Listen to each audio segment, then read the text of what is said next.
Bildiyiniz kimi artıq Əyyam-ı Fatimiyyə xanım Zəhranın şəhadət günləri ərəfəsindəyik. Ən böyük səhv addımınız elə buradadır ki, ön fərziyyə kimi gəlmisiniz irəli. Xanım Zəhra salamallahu əleyha həqiqətən də məzlumə olub. Təkcə şiə mənbələrində yox, əhl-i sünnənin içində də bu söhbətlər var idi. Mötəbər mənbələrində bura qədərini qəbul edirlər ki, Ömər gəldi və təhdid elədi.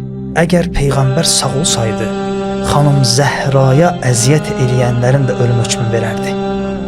Nədən qaynaqlandı ki, xanımın evinə hücum çəkildi, ya bu hadisələr bu şəkildə rüsət aldı? Ömər dedi ki, and olsun Allaha qoymayacağam səni tək getməyə. Təsəvvür, yəni səni birdən yoldan çıxardar.